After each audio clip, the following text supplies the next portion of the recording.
आगच्छन्तु विद्यार्थिनः 10वां पाठं पश्यामः। जो हमारा 10वां पाठ है बच्चों, कंथा माणिक्यम यानी गूदड़ी का लाल, इसको लेकर आपके सामने हम प्रस्तुत हैं बच्चों। इससे पहले हम 9 पाठों का अध्ययन कर चुके हैं, 9 पाठों के बारे में हम जान चुके हैं। उसमें पिछले भाग में हमने विज्ञान के जो दुष्प्रभाव है उनके बारे में जाना, हम किस प्रकार से हमारी संस्कृति को भूल रहे हैं उनके बारे में जाना। तो 10वां पाठ है, उसका हम प्रथम भाग है यानी पहले भाग का अध्ययन कर रहे हैं। और पहले भाग में बच्चों हमने दिया है पाठ परिचय यानी पाठ का परिचय। पुनः सर्वेषां स्वागतम। चलते हैं पाठ परिचय की ओर। प्रस्तुत पाठ आधुनिक काल के प्रतिष्ठित संस्कृत साहित्यकार अभिराज राजेंद्र मिश्र के एकांकी संग्रह रूपरुद्रियम से संकलित है।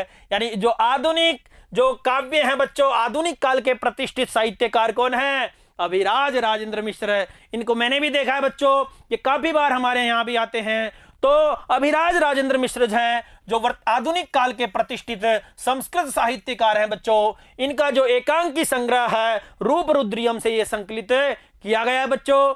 तो आइए चलते हैं पाठ परिचय की ओर। कंठा माणिक्यम का अर्थ होता है गूदड़ी का लाल। हमने कभी बार सुना होगा, कोई बच्चा मेरिट में आ जाता है और कहते हैं कोई मतलब जो अनायास जगह पर, यानी जो जिसका जगह के बारे में किसी को पता नहीं होता है, जिसका किसी गांव को पता नहीं होता है, उस बच्चे के बारे में पता नहीं रहता है और वो मेरिट में आ जाता है, तब पता चलता है। तो कहा जाता है गूदड़ी का लाल। गूदड़ी का लाल नगर के जाने माने हाईकोर्ट के वकील भवानी दत्त को स्वभावतः चिढ़ है। यानी इस पाठ में किस प्रकार का संवाद है, किस प्रकार की कहानी है कि जो नगर के जाने माने हाई कोर्ट के जो वकील हैं, अधिवक्ता है कौन? भवानी दत्त। भवानी दत्त को क्या है? स्वभाव से चिढ़ है बच्चों।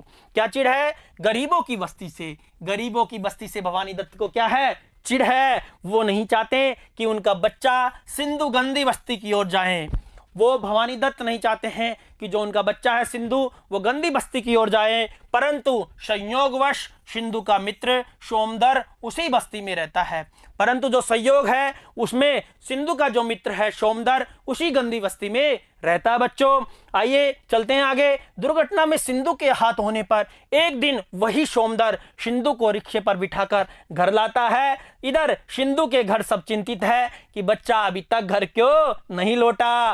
फोन पर फोन होते हैं, फोन पर फोन होते हैं और भवानी दत्त स्वयं पता लगाने जाना ही चाहते हैं कि एक रिक्शा घर के लॉन में आता है जिस पर सोमदर, जो सोमदर सिंधु का मित्र है, वो सिंधु को गोद में संभाले बैठा दिखता है बच्चों।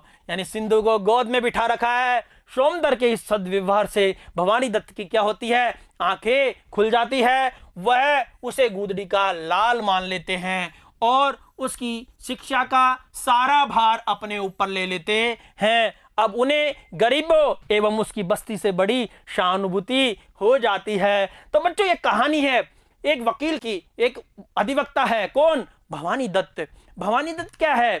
उसका एक पुत्र है सिंधु, और वो सिंधु जब पढ़ने जाता है तो स्कूल में तो उसकी मित्रता एक सोमदर नाम के बच्चे के साथ हो जाती है। सोमदर बिल्कुल गरीब होता है। वो अपने पिता, उसके पिता किसी प्रकार के सब्जी का ठेला वगैरह, फल का ठेला ये लगाते थे, लेकिन उनकी गंदी बस्ती थी, इतना बड़ा मकान भी नहीं था। तो वो मित्र बन जाते हैं। तब उसको पता चलता है उनके पिता को, किसके? सिंधु के पिता जो भवानी दत्त है, वकील है, उनको पता चलता है। तो वो चिल्लाते हैं, नौकरों को बुलाते हैं, माँ को बुलाते हैं, सिंधु को डांटते हैं, फटकारते हैं। तो सिंधु डर जाता है बच्चों ऐसे समय पर, और बच्चा डर जाता है और कहता है कि उस बस्ती में नहीं जाना है, मैं तेरे लिए सब कुछ प्रबंध यहीं कर दूंगा, अच्छे से अच्छा, वहां वो गंदी बस्ती है, इस प्रकार से। लेकिन मित्र तो मित्र ही होता है बच्चों।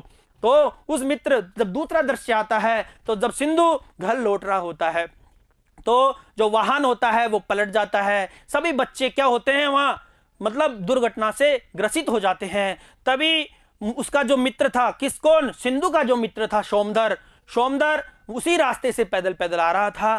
तब उसने सिंधु को पहचाना और रिक्शा किया, घर पर लाए। और घर पर लाने के बाद में जब घर वाले पहले से बहुत चिंतित थे कि आज बेटा क्यों नहीं लौटा, स्कूल में जब वो फोन करते हैं तो स्कूल में कहा जाता है कि बच्चा तो बहुत पहले ही निकल चुका। तो जब पिता भवानी दत्त निकलने को ही थे उसकी खोज करने के लिए, फिर उसको एक रिक्शा घर के पास में दिखाई देता है, जिस पर सिंधु को सोमदर संभाले बैठा है।